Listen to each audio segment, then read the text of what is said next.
दोस्तों नमस्कार, आदाब, सत श्री अकाल। दोस्तों मेरा नाम है धर्मवीर जारवाल। देशभक्ति, ईमानदारी, इंसानियत, ये तीनों रूहानी शब्द आपको आम आदमी पार्टी के ट्विटर पेज खोलते ही ये तीनों शब्द लिखे हुए दिखाई देते हैं। जबकि सच्चाई तो यह है कि इन तीनों शब्दों से आम आदमी पार्टी और इनके नेताओं का कोई लेना देना नहीं है, या यूं कहें कि ये इन तीनों शब्दों का अपमान कर रहे हैं, इनको बदनाम कर रहे हैं। दोस्तों अगर देशभक्ति की बात करें तो इनके नेता केजरीवाल देश के सबसे बड़े आतंकी गिरोह खालिस्तानी आतंकवादियों से मिलते हैं, उनसे करोड़ों रुपए लेते हैं, देश में दंगे करवाते हैं, लोगों की जिंदगी को नर्क बना देते हैं और ये देशभक्ति की बातें करते हैं। 2014 तो अरविंद केजरीवाल ਜਦੋਂ ਇਹਨਾਂ ਦੇ ਕੋਲ ਸੱਤਾ ਨਹੀਂ ਸੀ, ਅਮਰੀਕਾ ਆਉਂਦਾ ਔਰ ਇੱਥੇ ਵਾਅਦਾ ਕਰਦਾ ਨਿਊਯਾਰਕ ਦੇ ਵਿੱਚ ਖਾਲਿਸਤਾਨੀ ਪੱਖੀ ਉਹਨਾਂ ਧਿਰਾਂ ਦੇ ਨਾਲ। ਅਸੀਂ ਉਦੋਂ ਵੀ ਰੋਕਿਆ ਸੀ ਉਹਨਾਂ ਧਿਰਾਂ ਨੂੰ, ਪਰ ਇਹਨੇ ਵਾਅਦਾ ਕੀਤਾ ਕਿ ਪ੍ਰੋਫੈਸਰ ਦਵਿੰਦਰਪਾਲ ਸਿੰਘ ਭੁੱਲਰ 5 ਘੰਟੇ ਦੇ ਵਿੱਚ ਛੱਡ ਦਿੱਤਾ ਜਾਏਗਾ ਜਦੋਂ ਇਹਨਾਂ ਦੀ ਸਰਕਾਰ ਬਣੀ। ਅੱਜ 9ਵਾਂ ਸਾਲ ਹੈ ਇਹਨਾਂ ਦੀ ਸਰਕਾਰ ਬਣੀ ਨੂੰ, ਪਰ ਪ੍ਰੋਫੈਸਰ ਦਵਿੰਦਰਪਾਲ ਸਿੰਘ ਭੁੱਲਰ ਤਾਂ ਕੀ ਛੱਡਣਾ ਸੀ। ਬਾਕੀ 2012 ਦੇ ਵਿੱਚ ਲੱਖਾਂ ਡਾਲਰ ਲੈ ਗਿਆ ਔਰ ਉਸ ਤੋਂ ਬਾਅਦ 2014 ਤੋਂ ਲੈ ਕੇ ਅੱਜ ਤਾਈਂ 16 ਮਿਲੀਅਨ ਡਾਲਰ ਖਾਲਿਸਤਾਨੀ ਪੱਖੀ ਧਿਰਾਂ ਨੇ ਦਿੱਤਾ। ਇਹ ਆਮ ਆਦਮੀ ਪਾਰਟੀ ਦੀ ਸਰਕਾਰਾਂ ਬਣਾਉਣ ਨੂੰ। ईमानदारी की बात करें तो ये इतने बड़े ईमानदार हैं कि खुद केजरीवाल सहित इनके सारे नेता भ्रष्टाचारी, रिश्वतखोरी, जबरन वसूली, ब्लैकमेलिंग के इल्जाम में जेल काट चुके हैं या फिर कुछ जेल अभी भी काट रहे हैं।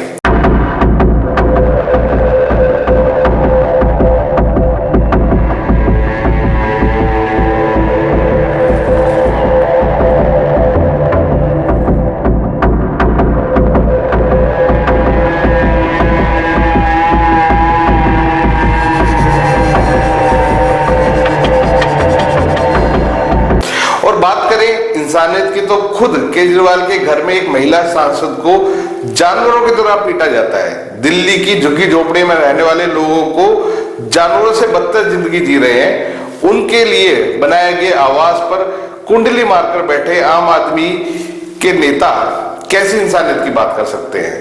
इनकी ईमानदारी की पोल तो दिल्ली वालों ने इनको हराकर वैसे ही खोल दी है, परंतु फिर भी इनके जहरीले नेता अपने किए पापों पर पछतावा करने की बजाय फिर से दिल्ली के लोगों को कोस रहे हैं। मैं नरेंद्र मोदी जी को कहना चाहता हूं, मोदी जी इस जन्म में तो आप हमको नहीं हरा सकते दिल्ली के अंदर आम आदमी पार्टी को। आपको दूसरा जन्म लेना पड़ेगा, इस जन्म में तो नहीं हरा सकते आप आम आदमी पार्टी को दिल्ली में। इनके बड़बोले नेता जो अक्सर संसद में अपनी फजीयत कराते ही रहते हैं, जी हाँ बिल्कुल सही पकड़े हो आप, मैं बात कर रहा हूं संजय सिंह की, जिन्होंने फिर से देश की न्याय प्रणाली, कानून व्यवस्था, प्रशासन और दिल्ली की जनता को कोसने का काम शुरू कर दिया है। हमारे ये जो आरओ है, डीएम, उन पे कार्रवाई कर दीजिए, एसएचओ गड़बड़ कर रहे हैं, इन पे कार्रवाई कर दीजिए। एक बार तो मेरे आंख के आगे झगड़ा हो रहा था, मैं वहां पे मौके पर पहुंचा, तब जाके किसी तरीके से मीडिया वगैरह पहुंची तो जाके रुके। संजय सिंह का कहना है कि दिल्ली में चुनाव के दौरान जो कुछ हुआ वह लोकतंत्र पर काला धब्बा था। बात तो बिल्कुल सही है, क्योंकि जिस तरह केजरीवाल एंड सन्स ने चुनाव के दौरान झूठी अफवाह फैलाई, दिल्ली की यमुना को बीजेपी के द्वारा जहरीला बताना बिना किसी प्रमाण के, वो सच में लोकतंत्र पर काला धब्बा था। दोस्तों आगे माननीय सांसद संजय सिंह जी कहते हैं कि दिल्ली में चुनाव आयोग, संसद और सुप्रीम कोर्ट जैसी संस्थाएं हैं और इनकी नाक के नीचे जो कुछ हुआ वह भारतीय लोकतंत्र के ऊपर काला धब्बा है। सर आपको बहुत जान के आश्चर्य होगा, जहां पर देश का सुप्रीम कोर्ट, जहां पर देश की पार्लियामेंट, जहां पर देश का चुनाव आयोग, 3 बड़ी संस्थाएं, उनके नाक के नीचे उसी के 4-5 किलोमीटर के एरिया में क्या क्या हुआ, ये भारत के चुनावी इतिहास में एक बहुत बड़ा काला धब्बा है। बिल्कुल सही कहा संजय सिंह ने। संजय सिंह, जिस तरीके से आपके नेता खुलेआम पैसा बांट रहे थे, पत्रकारों को पिटवा रहे थे, पुलिस को धमका रहे थे, छोटे छोटे बच्चों से प्रचार करवा रहे थे, आपके बदमाश नेताओं के बेटे खुलेआम गुंडागर्दी कर रहे थे, वो सच में चुनाव आयोग, संसद, सुप्रीम कोर्ट जैसी बड़ी बड़ी संस्थाओं का अपमान है। और सच बात तो यह है कि वाकई में लोकतंत्र पर काला धब्बा था।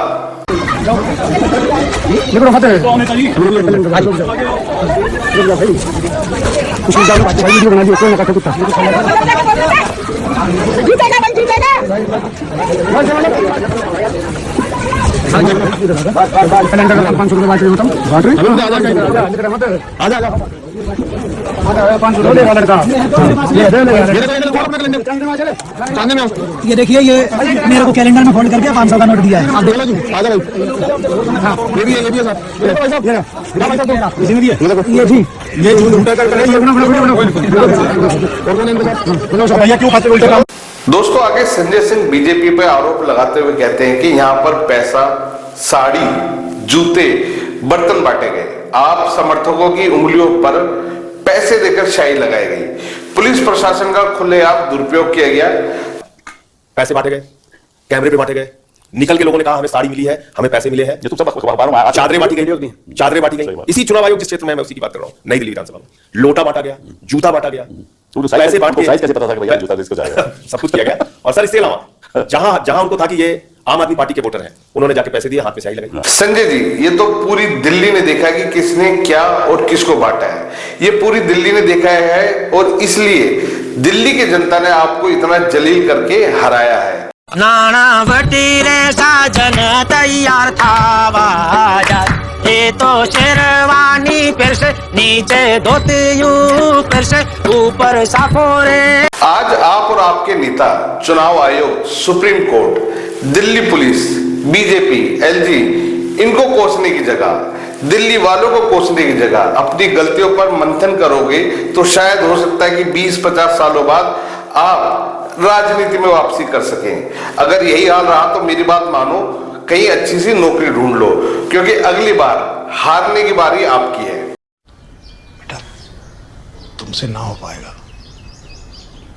हमें तुम्हारे लक्षण बिल्कुल ठीक नहीं लग रहा है, तुमसे ना हो पाएगा। आजकल सुनने में आ रहा है कि वो भगवंत मान जी के साथ कुछ ज्यादा ही प्यार प्रेम दिखा रहे हैं। तो भाई, भगवंत मान के साथ कुछ गलत मत करना। मान साहब ने बड़ी मुश्किल से शराब पीना कम किया है। कहीं केजरीवाल साहब ने गलती से कुछ कर दिया, उनकी कुर्सी उर्सी हिला दी, तो बेचारे कहीं से फिर से दोबारा शराबी ना बन जाए। बड़ी मुश्किल से शराब छूटती है और अब छूट गई है तो रहने दो।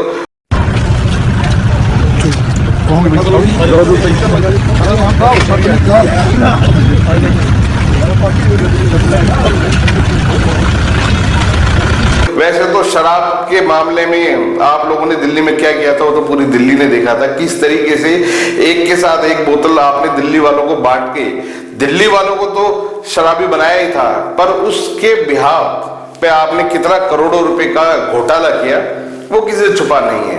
खैर दोस्तों, इस वीडियो के बारे में आप लोगों की अपनी क्या राय है हमें कमेंट्स करके जरूर बताएं। संजय सिंह जो कह रहे हैं, आपको उनकी बातों पे कितना विश्वास है, आप उनकी बातों से कितना इत्तेफाक रखते हैं, हमें कमेंट्स करके जरूर बताइएगा। धन्यवाद।